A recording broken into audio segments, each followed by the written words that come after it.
Women Link Worldwide, en defensa de las inequidades contra las mujeres del norte de Santander. Nuestra invitada, Lucía Hernández García.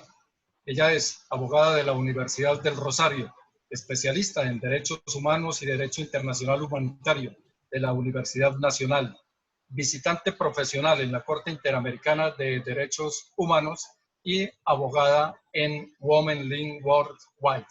Muy buenas noches, doctora Lucía, bienvenida a Cero Coronavirus, el programa de la revista Contraluz Cúcuta.co.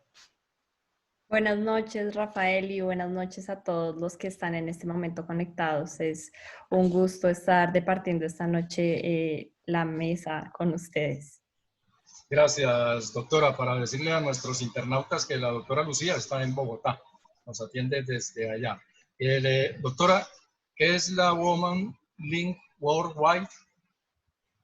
Bueno, Women's Link es una organización no gubernamental de carácter internacional. Entonces tenemos oficina aquí en Bogotá, pero también hay otra oficina en Madrid y se hace trabajo también en el este de África. Entonces todo esto para evidenciar cuáles son los problemas que atraviesan las mujeres y como qué clase de patrones se repiten a lo largo de los diferentes continentes. Entonces lo que hacemos es usar el derecho para acercar a las mujeres más vulnerables a la justicia.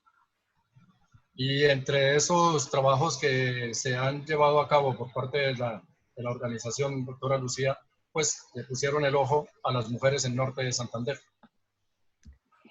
Así es, Rafael. Pues gracias bueno, Women's Link trabaja mucho de manera coordinada con organizaciones aliadas que trabajan también por la defensa de los derechos sexuales y reproductivos en las regiones.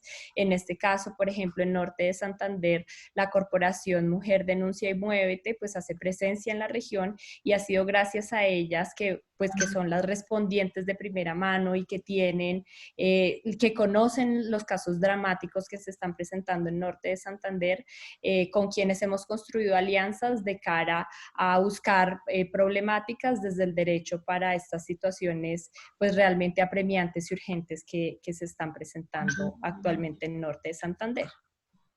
Y esas alianzas, Jorge Omar, han dado sus resultados y el trabajo de la Women Link pues ya se ha visto acá en el departamento. Buenas noches, doctora Lucía. Buenas noches. Quiero preguntarles específicamente cuáles son las situaciones en las cuales están inmersas en este momento las mujeres en esta región, en Cúcuta y norte de Santander, que ustedes han tocado a través de su organización aliada. Bueno, actualmente hemos tenido conocimiento de unas situaciones muy graves que se están presentando y en este momento quiero hacer claridad de lo que hicimos desde Women's Link en alianza con estas otras organizaciones fue presentar una acción popular para proteger derechos colectivos. Entonces son derechos que son de toda la población, en este caso de las mujeres. Entonces hemos tenido conocimientos realmente de casos urgentes. Por ejemplo, conocimos el caso de una mujer migrante venezolana que viajaba a Colombia y le tocaba hacerlo a través de pasos no regulares para conseguir el sustento aquí en Colombia. Lo hacía en el departamento de Norte de Santander. Sin embargo, en una ocasión, esta mujer, que además era menor de edad, tenía 14 años, fue víctima de una violación en el Estado venezolano. Sin embargo, pues debido a la emergencia humanitaria compleja que actualmente se vive en Venezuela, pues allá no hay un desabastecimiento enorme en atención en salud. Es por eso que ella, pues ya teniendo conocimiento un poco de la situación en Colombia, supo que aquí abortar era un derecho cuando sí el producto de la gestación había sido como causa una violación. Entonces la mujer migra aquí para para acceder a este servicio de atención en salud urgente. Sin embargo, una vez en Cúcuta, el hospital Erasmo Meos lo que hace es requerirle y condicionarle el servicio de aborto a que haya presentado una denuncia. Entonces, esta menor de edad se va ante las autoridades colombianas a presentar la denuncia, no se la reciben porque le dicen que los hechos ocurrieron en Venezuela, entonces las autoridades de aquí no serían competentes, le niegan el servicio, esta mujer, pues es una niña realmente, bueno, sin muchas soluciones aquí, se devuelve para Venezuela, lamentablemente en unas situaciones precarias, tiene que continuar con su embarazo. A la hora del parto, pues debido a las situaciones precarias socioeconómicas que enfrentaba, da a luz un feto muerto, y esto con todas las complicaciones en materia de salud, no solo física, sino también mental, que representa pues estas circunstancias para una menor de edad. Entonces, esto es solo uno de los casos para realmente reflejar que la situación por la que actualmente están atravesando las mujeres es absolutamente grave, y es por eso que son urgentes las medidas que deben ser tomadas por parte de las autoridades en materia de salud, y pues que la idea es que estén ahí acompañando las organizaciones de la sociedad civil y también organismos del Estado como la Defensoría, la implementación de medidas que garanticen los derechos a la salud sexual y reproductiva de niñas y mujeres de la región. Pues vea, Luis Jesús, que la doctora dice, un caso conocido por la organización, ¿no? Ahora, ¿cuántos quedan por ahí, no? Exactamente, Rafael, lo que usted dice, realmente el subregistro es muchísimo. Por ejemplo, en casos de las mujeres migrantes, muchas precisamente por las medidas que se han tomado como el cierre de la frontera, realmente esto no detiene la migración, sino lo que hace es condenarla a que se haga única y exclusivamente por pasos irregulares. Y los pasos irregulares, como en Norte de Santander y como ya lo han documentado otras organizaciones como la Fundación Paz y Reconciliación, pues están controlados por al menos 28 estructuras armadas ilegales. Entonces, esto lo que hace es incrementar la vulnerabilidad de las mujeres y niñas que transitan por estos pasos, y aumentan los casos de violencia sexual, aumentan las probabilidades de que las mujeres y niñas caigan en redes de trata. Entonces, realmente la situación es urgente y es muy apremiante. Es por eso que es necesario tomar medidas de manera inmediata. Sí, Sí, Rafael, muy buenas noches para la doctora Lucía. Muy buenas Son noches. muchos casos que quedan por fuera de la estadística, y eso es una realidad de apuño que sucede en la parte urbana y en la parte rurales. Y yo diría que la parte rural puede ser descomunal.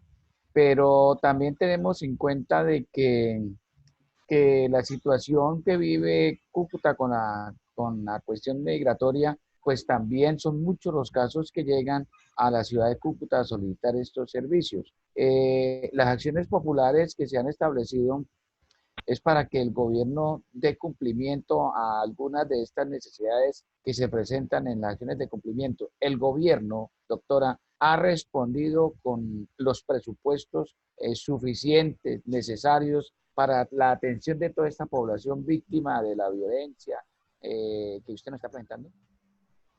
Pues actualmente las regulaciones existen. Por ejemplo, de parte del Gobierno Nacional, el Ministerio de Salud ya ha expedido lineamientos que realmente ha reconocido que los derechos y los servicios de salud sexual y reproductiva son esenciales y prioritarios.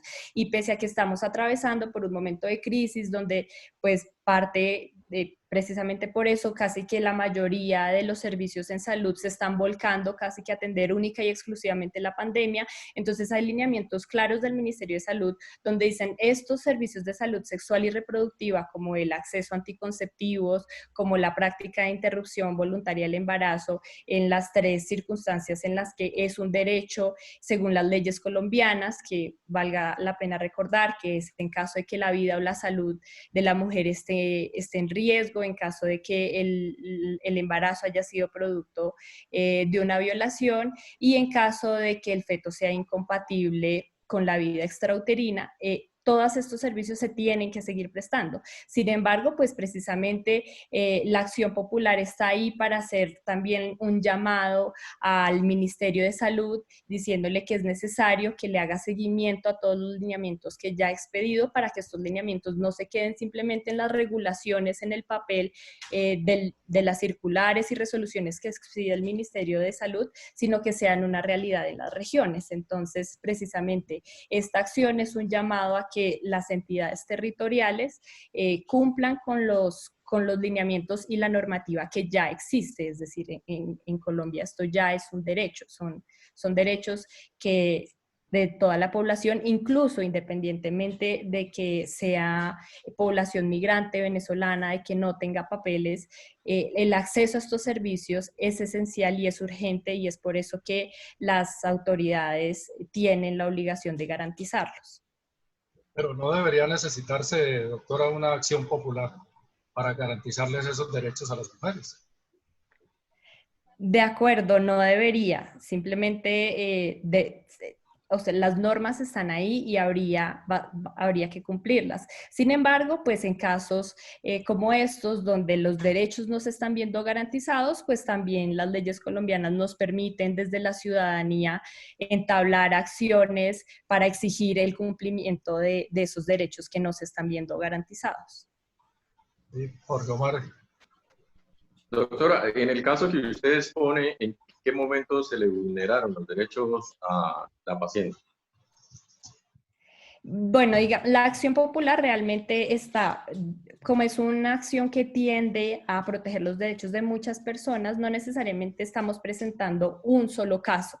Y la acción popular también permite que no necesariamente se haya concretado el daño, es decir, que efectivamente que ya estemos en un escenario donde el daño se consumó y lo que tenemos que es que entrar a reparar a las personas, como ya ha ocurrido, digamos, en este caso que le comentaba, en el caso de la mujer menor de edad que fue víctima de violencia sexual y que no pudo acceder a una interrupción del embarazo aquí, pero digamos, esta acción también lo que busca es que se tomen medidas para que, digamos, el desabastecimiento, la priorización que se está haciendo en los servicios de salud, que está dejando de lado servicios esenciales en salud sexual y reproductiva, realmente estos lineamientos se cumplan. Entonces, realmente lo que esperamos es que estas amenazas que se están presentando para la garantía de los derechos, para que las mujeres efectivamente cuando acudan al prestador de servicios de salud, realmente se los preste, pues es por eso que estamos haciendo un llamado a través de la Acción Popular para que se sienten las autoridades departamentales, las autoridades en materia de salud, las autoridades encargadas de la protección de derechos humanos y la sociedad civil a concertar medidas que no necesariamente tienen que requerir de grandes inversiones. No estamos diciendo que se tiene que construir nuevos hospitales, ni que tiene que haber contratación de más personal y sacar recursos donde de pronto en un momento de crisis no necesariamente se cuentan, pero sí con lo que ya hay, que lo que ya existe realmente se use de la mejor manera para garantizar los derechos de la ciudadanía, que en últimas es acceder a estos servicios mínimos y esenciales en materia de salud. Es que esas solicitudes, Luis Jesús, parecen simples, pero fíjense lo necesarias que son. Por ejemplo, una campaña de información. ¿Cómo no se hace una campaña de información para que las mujeres sepan a qué atenerse en cualquier momento, en un momento como este que se está denunciando?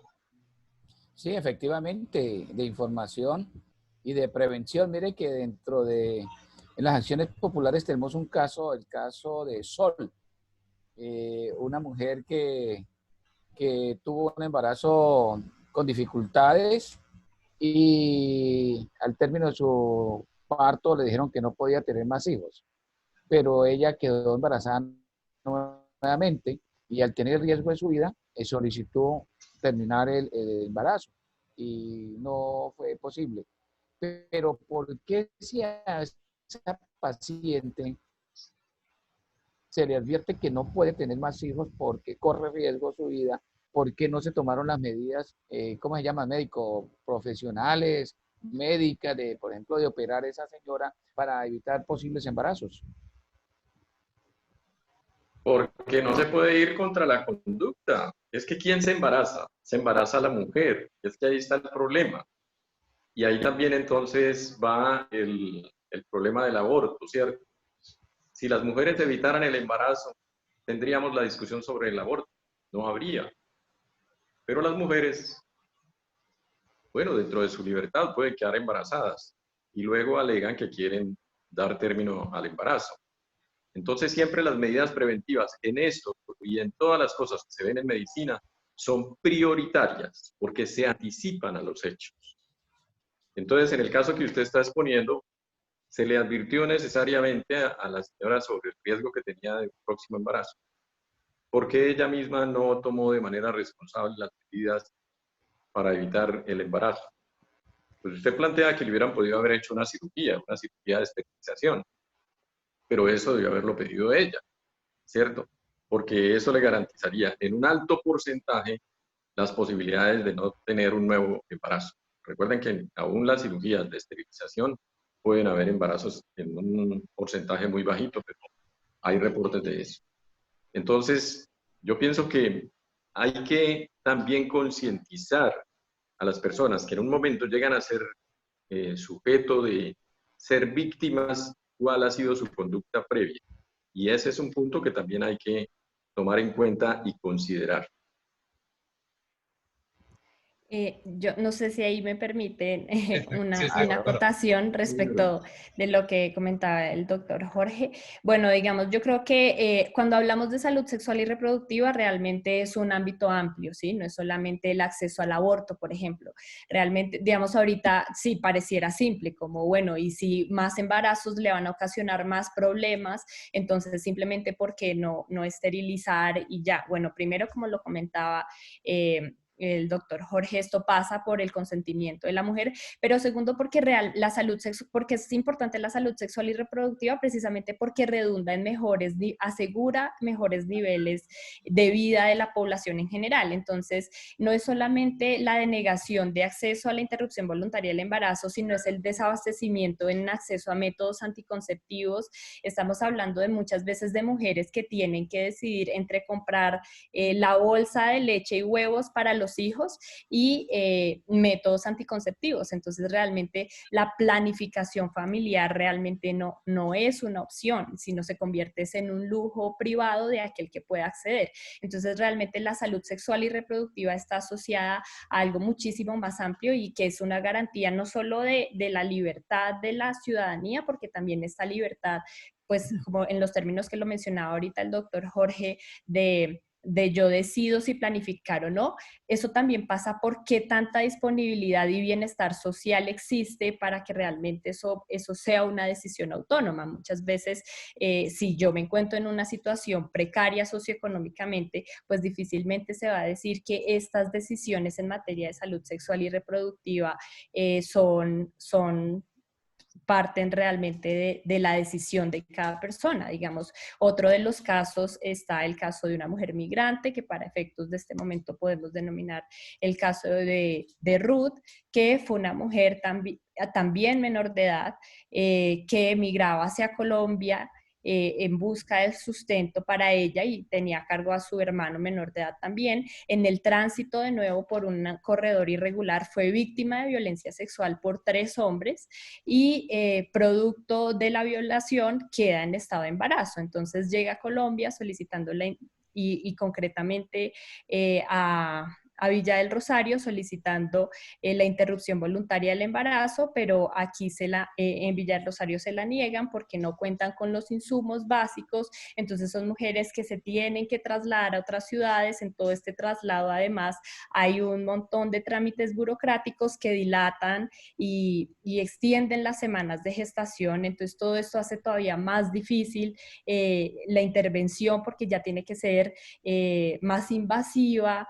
Entonces realmente no estamos en materia de realmente decisiones autónomas y libres de las mujeres y sobre todo de las más vulnerables, sino realmente tienen muy pocas opciones en realidad precisamente porque el Estado no está garantizando un buen acceso oportuno, idóneo y de calidad a servicios de salud sexual y reproductiva. Me saludo a Libardo Guerrero Vega, Andrés Junior Rodríguez, César Prada, Ramiro Landines y Valeria Pedraza, que están con nosotros en este momento, escuchando y siguiéndonos en esta transmisión con la doctora Lucía Hernández. Doctora, ahora que hablábamos de la reproducción y de toda la responsabilidad que tiene la mujer en el embarazo, ¿qué papel juega el marido en las decisiones que deban tomarse?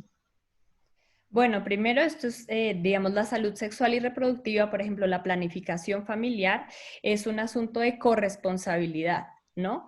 Pero realmente aquí el llamado importante es que realmente la ciudadanía tenga acceso y disponibilidad a los servicios, ¿no? Digamos, digamos, para acceder a determinados servicios de salud sexual y reproductiva, a métodos anticonceptivos, salud materna, pues definitivamente son medidas de salud que recaen principalmente sobre la mujer, pero también hace parte de una corresponsabilidad de los compañeros acceder también a estos métodos de planificación, asesorarse, tener la garantía y sobre todo siempre respetar la autonomía de las mujeres y las decisiones que éstas quieran tomar en materia de salud sexual y reproductiva. Luis Jesús. Rafael, permítame un saludo especial a Libardo Guerrero y a toda su familia desde Pereira que nos están siguiendo. Doctora, no todos los embarazos en las niñas, adolescentes, menores de edad son por violación, pero esos embarazos se convierten en embarazos no deseados. Esas niñas toman la opción de abortar o no. En ese caso, ¿es legal que ellas tomen la decisión de abortar? Todo embarazo, bueno, cualquier solicitud de interrupción voluntaria del embarazo de una menor de 14 años se presume que fue producto de violencia sexual. Entonces, en ese caso, se presumiría que fue producto de una violación y por lo tanto estaría en una de las causales que tiene las leyes colombianas para acceder al aborto. Entonces, en esos casos, la respuesta corta es sí, si la menor que está embarazada es menor de 14 años, pues puede acceder fácilmente, o pues realmente no es fácilmente, porque con las trabas a las que se enfrenta a la hora de enfrentarse a su prestador de salud son muchísimas, pero en el papel y según las leyes colombianas sí tiene todo el derecho de acceder y solicitar la interrupción voluntaria del embarazo.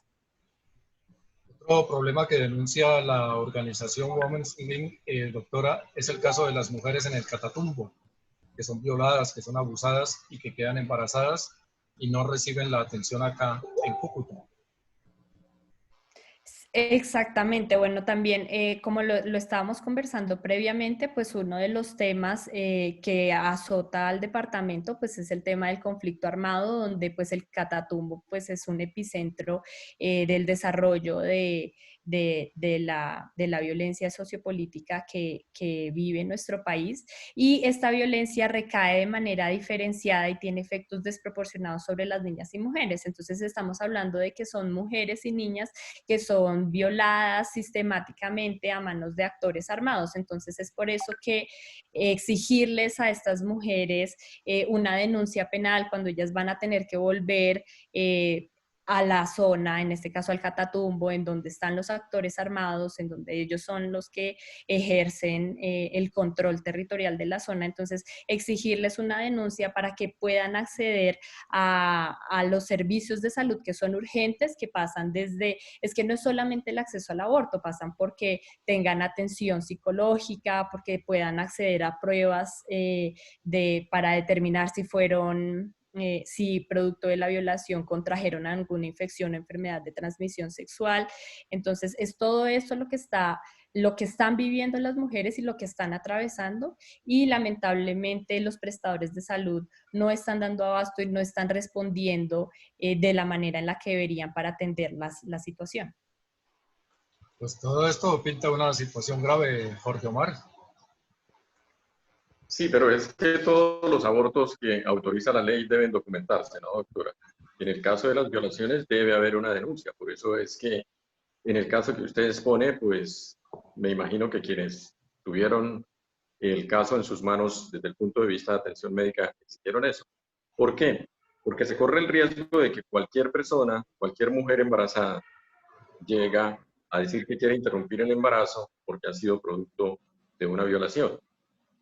Y no a todas las personas que están en esa condición se les puede dar crédito de que efectivamente así ha sido. Y en las otras dos causales de aborto, pues también se comenta, ¿cierto? Las malformaciones fetales, el riesgo materno, todas las cosas pues deben tener un juicio previo para aprobar la interrupción del embarazo. Entonces, me parece que es una condición a veces un poquito difícil y en cierta forma es poner los servicios y a quienes prestan los servicios médicos contra la pared, porque es, lo hace o no lo hace, pero legalmente hay una demostración contundente de que efectivamente ese embarazo ocurrió producto de una violación, pues me parece que tiene que documentarse, ¿verdad? Si la ley dice que a los menores de 14 años se presume, pues hay que obrar en consecuencia. Ahí no cabría discusión, pero digo, las niñas de 15 y 16 años y las mujeres adultas también, pues hay que documentarlo y certificarlo, porque si no, entonces caemos ahí como en un limbo y en un terreno en el que cada quien dice su supuesta verdad y qué hacemos para poder resolver eso. ¿Qué prevé la ley en esos casos, doctora? Bueno, pues digamos, para evitar precisamente y no, como usted bien lo mencionaba, no poner como entre la espada y la pared al personal de salud, el Ministerio de Salud desde el año 2012 profirió un protocolo de atención integral para víctimas de violencia sexual. Entonces, en este protocolo, además de mencionar toda la atención que se le debe que se le debe prestar a un paciente que llega que llega ante un prestador de servicios de salud después de haber sido víctima de violencia sexual, no se le tiene que exigir, no se le tiene que condicionar el acceso a los servicios de salud a que haya presentado una denuncia. Y precisamente en estos casos lo que pues se entiende que lo que está haciendo el personal de salud es garantizando el bienestar de salud de manera integral del paciente que fue o de la paciente que fue víctima de violencia sexual y en ese sentido ponerlo casi que en labores pues de policía judicial y de certificar cuáles fueron los hechos y quiénes los autores y quiénes. Entonces precisamente por eso el protocolo de violencia sexual no pone esta carga sobre los prestadores de servicios de salud y simplemente les dice préstenle todos los servicios que requiera, entre esos si requiere una interrupción voluntaria del embarazo, présteselo y estos servicios no están condicionados a que se haya presentado previamente una denuncia, pues porque esto lo que hace es entorpecer realmente la garantía y el acceso y la disponibilidad de los servicios a las mujeres y niñas que han sido víctimas de violencias sexuales, que realmente el tema es preocupante, o sea, en el 87% de las víctimas de violencia sexual son niñas y adolescentes, es decir, están entre los 10 y los 17 años. Entonces, y realmente, y no podemos tomar como sospechosas sus declaraciones. Entonces, es por eso que el personal de salud no tiene por qué tener ningún temor y prestar los servicios de salud que tiene a su disposición. Pero ese 87%, Luis Jesús, es un porcentaje altísimo, sobre todo en las edades que nos da la doctora, entre 10 y 17 años. Eso es grande para el país. Sí, es bastante grande y preocupante, ¿no? Ahí tenemos que entrar a mirar cuando no son violaciones, la orientación familiar, ¿no? Las instituciones educativas desarrollan proyectos de educación sexual mmm, y la reproducción y dan la orientación, de pronto la psicóloga o alguna profesora especializada o alguien en un área especial pues empieza a orientar ese proyecto hacia las niñas en las instituciones educativas, pero sin embargo seguimos encontrando niñas en estado de embarazo, que era lo que yo le decía anteriormente, que no son violaciones, sino que son embarazos porque fueron irresponsables. Yo creo que fueron irresponsables porque la información la tienen la información se les ha venido dando constantemente y las niñas quedan en estado de embarazo y esos son los embarazos que las niñas deciden no deseados porque realmente su proyecto de vida es otro. La doctora hace un rato nos hablaba de que una madre de familia quedaba en la disyuntiva si compraba la bolsa de leche con pan y huevos para el desayuno o compraba los métodos anticonceptivos. En Colombia no existe el sistema de Profamilia. Esa institución se acabó, eso era de bienestar familiar. Y yo recuerdo que eso antes le ayudaban a las mujeres, pero a las mujeres que estaban organizadas, casadas. Pero este organismo como institución en Colombia se acabó. ¿Hace falta que en Colombia exista un organismo de estos si se acabó? Bueno, primero, pues Profamilia es una organización privada, entonces ellos sí prestan servicios de salud sexual y reproductiva, entre esos acceso a anticonceptivos, por ejemplo, pero lo hacen, o sea, no, realmente la carga que están asumiendo y los servicios que prestan no lo hacen como una autoridad estatal que es la que debería garantizar esto. Pues esto sin perjuicio de realmente como que el bienestar que ha generado Profamilia a través de los servicios que presta ha sido enorme precisamente por eso.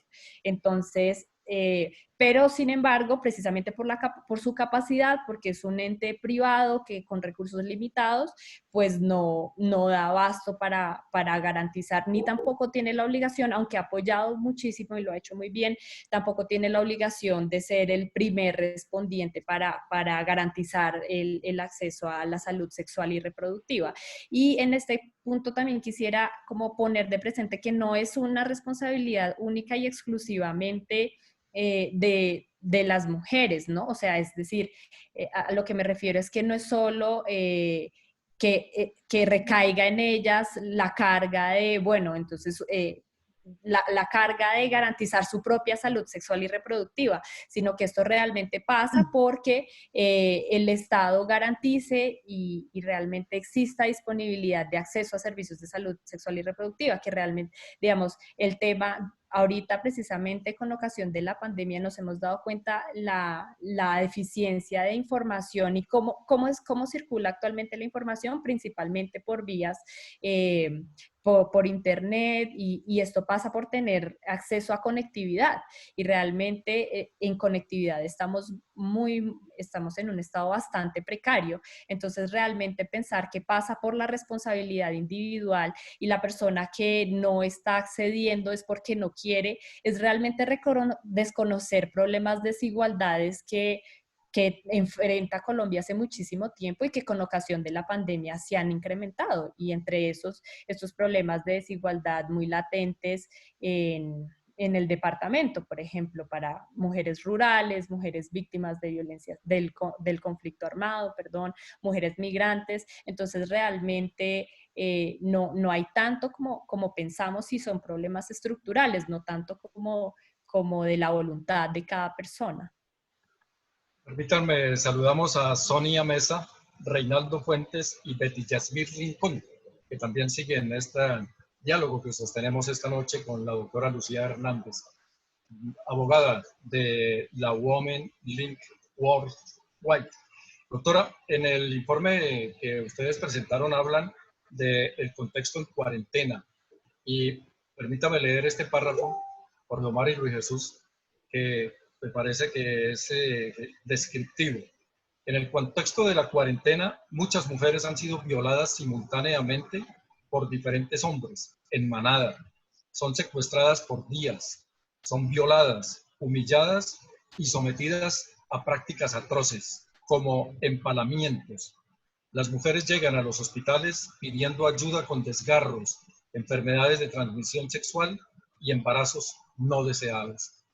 Eso es terrible, doctora, esa denuncia.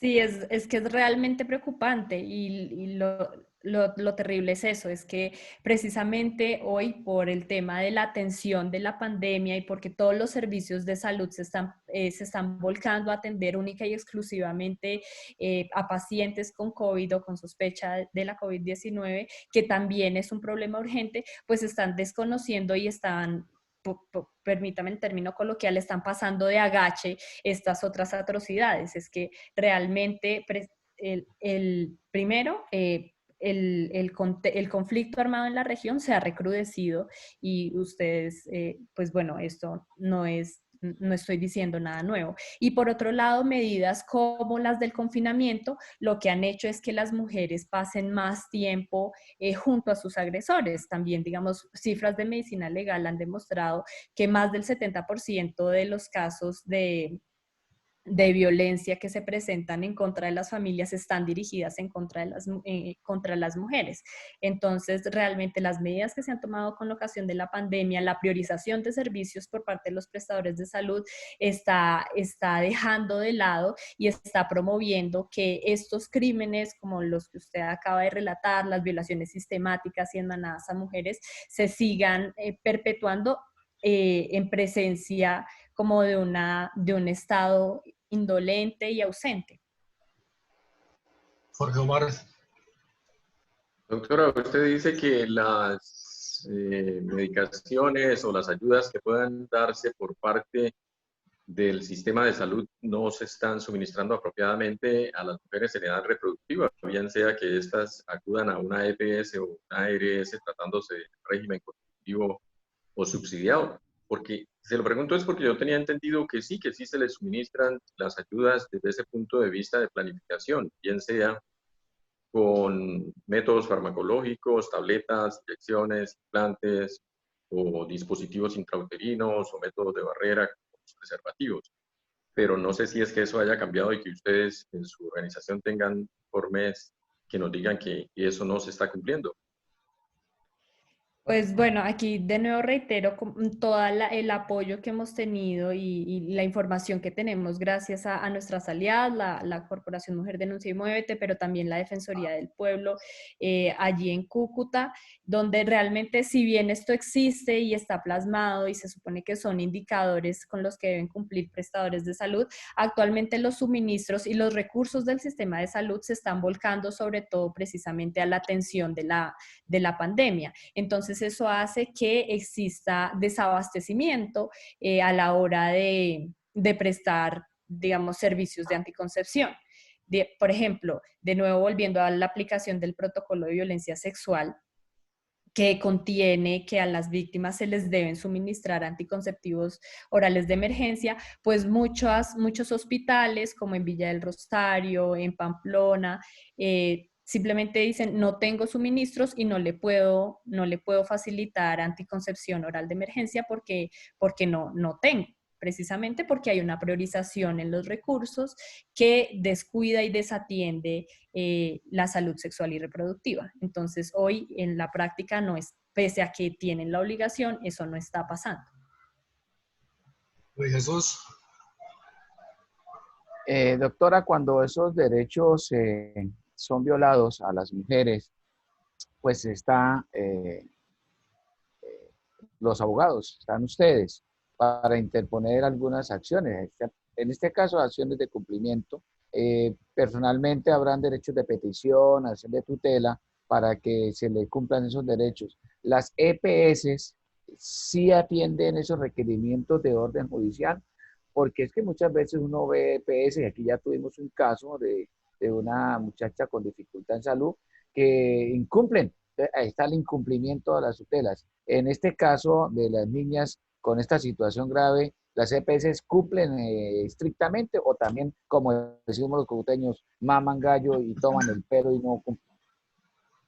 Bueno, precisamente por eso, digamos, la acción que estamos hablando en este momento, que es una acción popular, lo que busca es que también, o sea, como lo mencionaba anteriormente, no necesariamente todos los daños tienen que haber ocurrido ya, porque nos vemos enfrentados, por ejemplo, lo que pasa con la acción de tutela muchas veces es lo que usted está diciendo, muchas veces las EPS dilatan el procedimiento hasta que ya, por ejemplo, en el caso de un embarazo, pues ya no hay nada que hacer porque ya pasó el tiempo y ya la interrupción no es viable.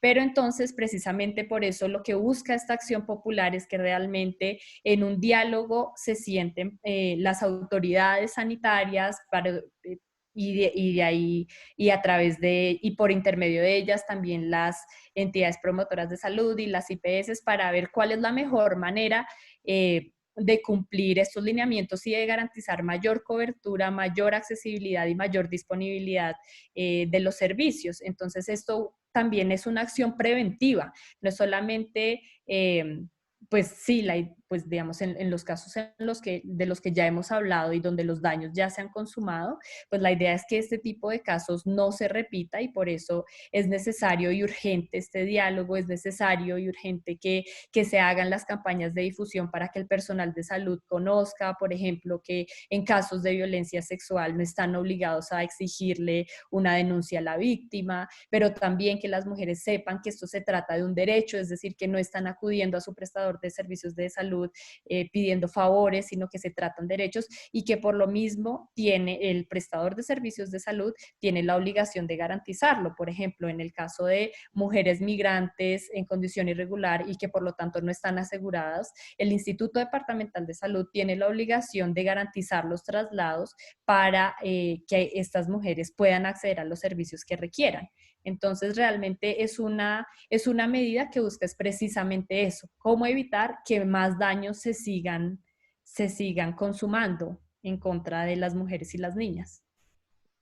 En esa línea de las mujeres migrantes, doctora Lucía, Sonia Mesa pregunta, ¿quién garantiza que las mujeres migrantes que están en Cúcuta reciben anticonceptivos si ni siquiera tienen 3 comidas diarias?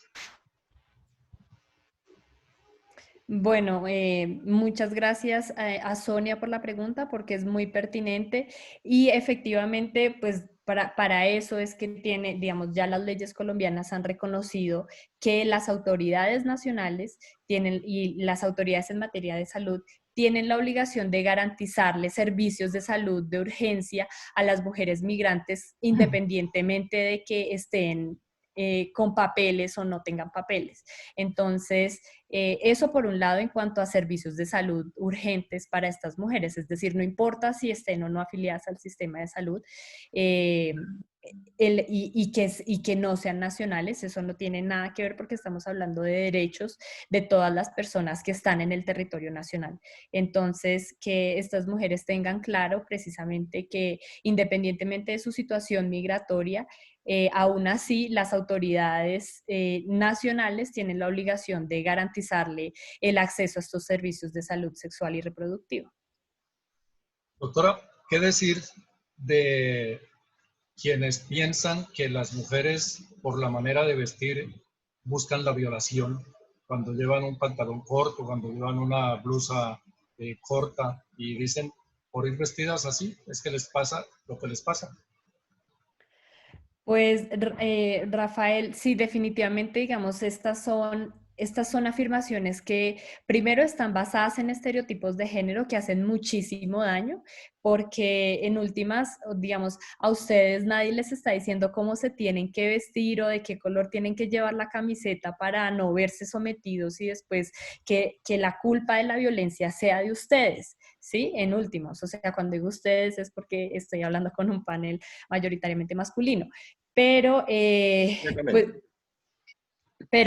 entonces, ¿cómo trasladarle además la carga de la violencia a la mujer? Entonces, realmente aquí nos deberíamos, así como ustedes, vestirse como a bien tengan y como más cómodo les resulte, y realmente la educación no está en decirle como no se vista así, sino está en decirle a los hombres en que tienen que respetar de la manera que sea en la que vean a las mujeres, porque son sujetos que al igual que ellos tienen derechos y que no tienen por qué ser víctimas de ninguna clase de violencia, ni por cómo se visten, ni por cómo se expresan, ni por lo que piensan.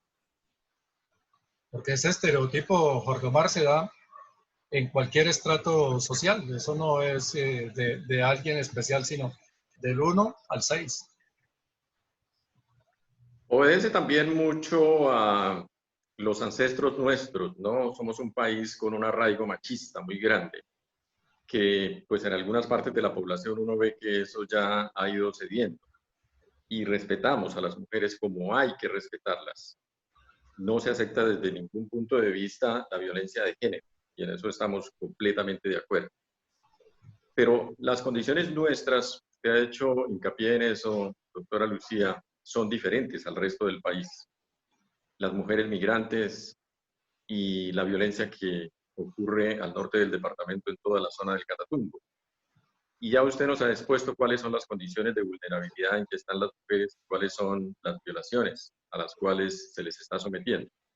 Pero como ustedes tienen una organización de tipo nacional e internacional, ¿tienen también reportes de situaciones similares en otras regiones del país?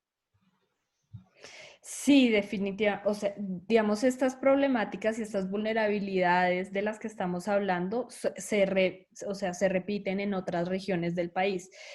Por ejemplo, en la región, en la frontera de Ecuador con Colombia, también se están presentando toda esta clase de violaciones a los derechos de las mujeres. También el cierre de las fronteras pues tiene impactos igualmente desproporcionados sobre las mujeres. Pero al tiempo como que vale hacer la pena la aclaración de que las dinámicas también, las dinámicas locales también establecen como cuáles son esta clase de violaciones y de qué manera se están presentando. Por ejemplo, en Norte de Santander, la migración venezolana tan directa, digamos, eso cambia un poco en la frontera de Colombia y Ecuador, pero realmente son problemáticas que son estructurales. Por ejemplo, en Colombia solamente en Bogotá y Medellín existen prestadores de servicios de salud que que hagan interrupciones voluntarias del embarazo en cualquier edad gestacional, o sea, en todo el país, en solamente 2 ciudades y son capitales. Entonces, esto da cuenta de que efectivamente es un problema estructural que atraviesa todo el territorio nacional, lamentablemente. Luis Jesús.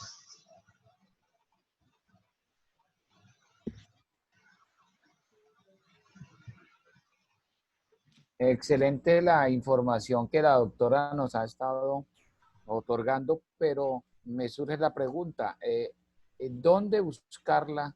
¿Dónde encontrar la organización que una mujer que se sienta violada por sus derechos pueda buscar esa orientación en la organización? ¿En qué medios lo puede encontrar? Si hay una oficina en Bogotá, hay una oficina en Cúcuta, o cómo se da la organización a nivel nacional para que las mujeres tengan acceso rápidamente a la información. Bueno, en primer lugar, digamos, de nuevo en Norte de Santander, reiterar que existen organizaciones que ya están, que defienden los derechos humanos de las mujeres y que están ahí y que pues precisamente por la cercanía pueden dar respuesta de manera mucho más pronta, como la Corporación Mujer Denuncia y Muévete. Pueden consultarla a través de internet y tener hacer el contacto por ahí, pero también está, digamos, de nuevo volviendo al tema de Norte de Santander, está la Defensoría del Pueblo. Y ya directamente con Women's Link, pues está la página web de la organización y allí están todos los canales para contactar y poner de presente los casos, pero de todas formas, bien sea a través directamente de Women's Link o a través de la Corporación Denuncia y Muévete, pues nosotras estamos en un diálogo constante y permanente de cara, pues porque compartimos los mismos propósitos, que es que las mujeres se garanticen sus derechos y que en últimas es que vivan mejor como ciudadanas en el territorio colombiano. Doctora, disculpe, Sí. y los tres casos que hemos nombrado, ¿cómo llegó esa información a ustedes? Precisamente son casos que fueron conocidos en primera mano por la Corporación Mujer Denuncia y Muévete y también a través de la Defensoría del Pueblo en Cúcuta. Ah, ya, perfecto. Doctora, creo que esta frase de Sonia resume lo que hemos hablado. En este país, siempre la culpa la tiene la víctima, en todos los campos. Qué tristeza. Lamentablemente es cierta, sí, es lamentablemente una fotografía de lo que es la historia de nuestras violencias. Doctora Lucía Hernández García, muchas gracias por haber estado con nosotros aquí en Cero Coronavirus. de la revista contraluzcúcuta.co para hablar de estos asuntos, de las inequidades de las mujeres en norte de Santander. A ustedes muchísimas gracias por promover estos espacios de diálogo y de darle visibilidad a estos problemas tan graves que están ocurriendo en el país, pero en este momento específicamente en el departamento. Entonces, muchas gracias por la invitación. Gracias a usted, doctora, y quedamos en contacto. Claro que sí. Quedamos en contacto para cuando se tenga algún informe, algún otro documento sobre norte de Santander, con mucho gusto en la revista le damos paso.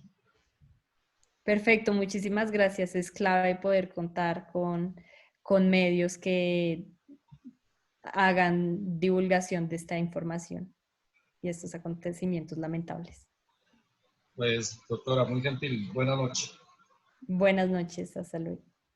Hasta luego. Doctora Lucía, y nosotros nos quedamos aquí para ver qué nos